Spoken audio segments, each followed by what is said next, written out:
Hey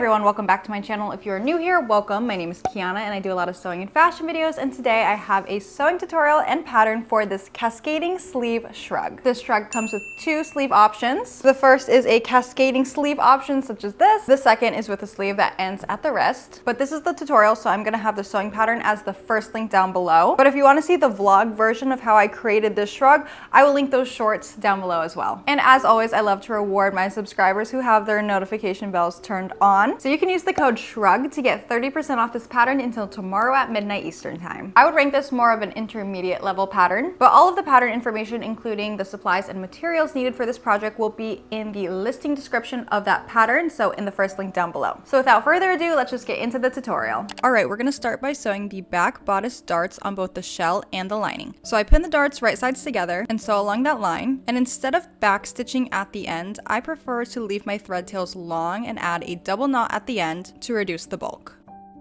Now take your front bodice pieces and place them right sides together against the back bodice and pin along the shoulder and side seams. You're going to do this for both the shell and the lining. Sew each seam with normal 1/2 inch seam allowance. However, when you sew the shoulder seams, you're going to add a piece of twill tape in that seam. So when you stitch the seam, sew directly in the center of the piece of twill tape. This will prevent your shoulder seams from stretching, which is really important because the sleeves on this garment are going to be super heavy, which can cause stretching of the shoulder seams. After you've sewn both the shell and the lining, we're going to move on to the front tie straps. Take your two straps and fold them right sides together and sew along the long edge. When you get to the end, pivot and sew along one short edge. Then trim down your seam allowance. I prefer to use pinking shears just to prevent extra fraying, and then use either a loop turner or a safety pin to turn your straps right side out. Then give them a good press. Now take your shell and lining and place them right sides together and pin along the center front and the hem. Now take the raw short edge of your strap pieces and place it along the center front seam and pin it into place 1/2 inch away from the hem. Make sure the strap is 1/2 inch away from the hem because when you pivot and sew along the hem, you don't want to accidentally catch the strap. You should only catch the strap when you're sewing the center front.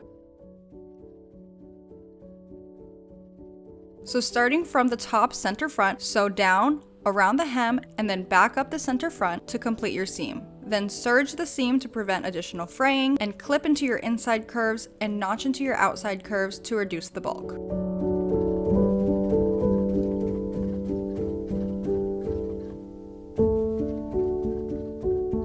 Turn it right side out and then press. Now moving on to the collar. We're going to interface both the shell and the lining on the wrong sides.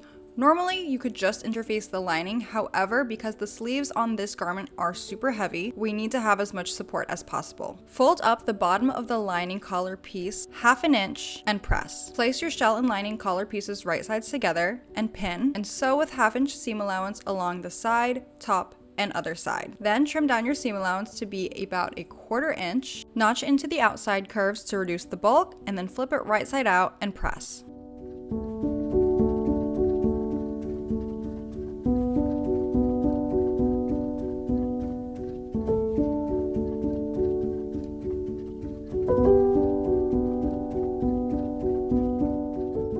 Now you're going to pin your collar right sides together with your bodice piece at the neckline. When you pin, you're only going to pin through the shell layer of the collar, but you're going to pin it through both the shell and lining layers of the bodice neckline. So when you sew the seam, be careful not to accidentally catch that folded lining piece. So sew this neckline seam, clip your two corners, just clip a little bit off though. You don't want to clip too close to the seam because then it's going to be hard to hide inside of the collar.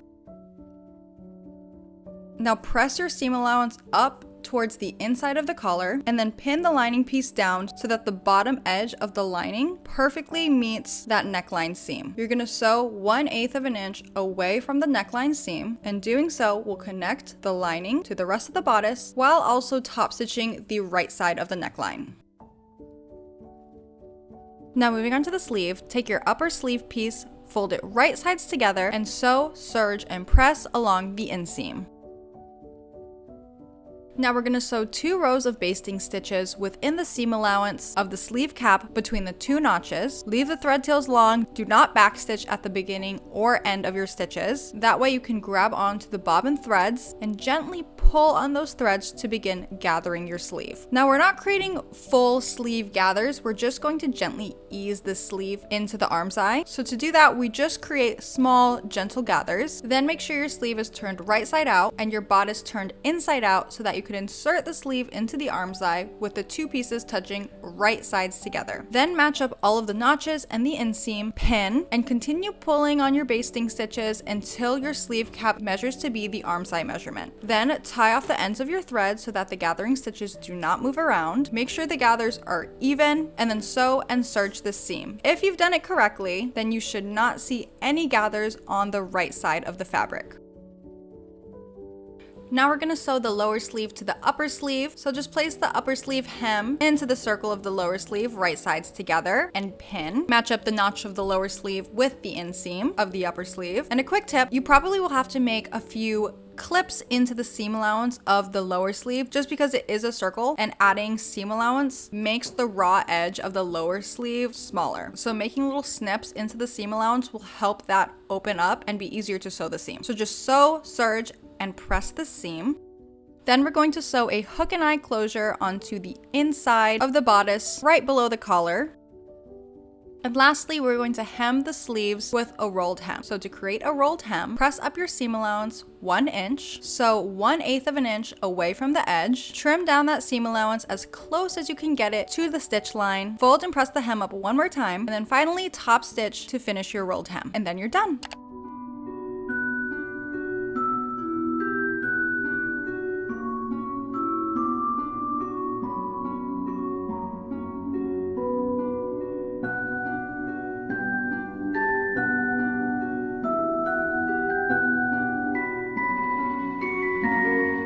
Alright, so that is how you sew this cascading sleeve shrug. Let me know how you plan on sewing this, what fabrics, what colors, what occasions you want to sew it for. Don't forget that the pattern is the first link down below, and you can use the code SHRUG to get 30% off this pattern until tomorrow at midnight Eastern time. And if you like this video, feel free to give me a thumbs up because it's the easiest way to support your favorite creators for free.